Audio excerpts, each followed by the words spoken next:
The gate stood open. No trumpet sounded. None was needed. The guards dropped to their knees as Cale's shadow fell across the stone. Word had spread on the wind. The king had found his mate, and she had claimed him in turn. Rhea felt the stares, hundreds of them. Pack members, nobles, warriors, children. Once they had looked at her with pity or disdain. Now they looked with awe. She did not flinch. She lifted her chin, silver eyes steady, and the mark on her throat caught the sun like a blade of light. Kyle dismounted first, then reached for her. She slid into his arms as naturally as breathing. Together they walked the central avenue, his hand at the small of her back, her fingers brushing the hilt of the dagger now strapped to her thigh. The crowd parted, whispering, kneeling, rising only when they had passed. At the foot of the throne dais, the council waited. Old wolves in ceremonial robes, eyes narrowed with the weight of tradition. One stepped forward, voice trembling.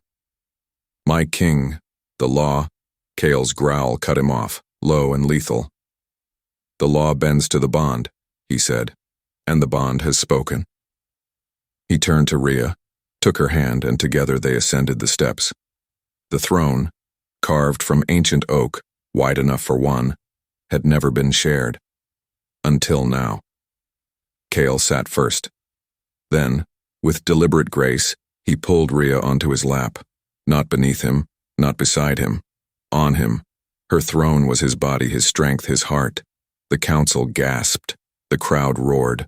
Wolves howled beyond the walls. Rhea leaned close, lips brushing the shell of his ear. "Do you feel it?" she whispered. Kyle's arms tightened around her, voice rough with pride. "Every heartbeat, every breath. The kingdom sees you now, my queen." She smiled, slow, fierce, radiant, and raised her hand. The crowd fell silent. When she spoke, her voice carried to the farthest corner of the square, steady as steel, warm as fire. "I was born in shadows.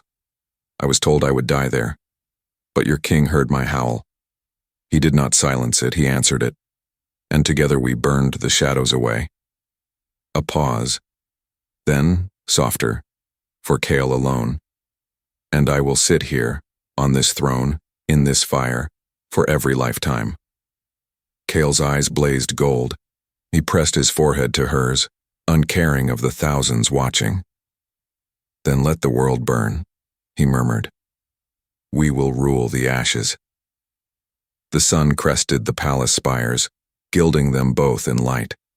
And in that moment, beneath the eternal gaze of the moon that still lingered pale in the sky, the Alpha King and his queen were crowned, not by gold or law, but by the unbreakable bond that had forged them in fire and sealed them in blood.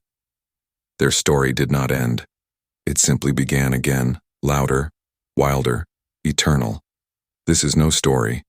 It is a lunar baptism. Rise, howl, burn. Shadows birthed us. Fire crowned us.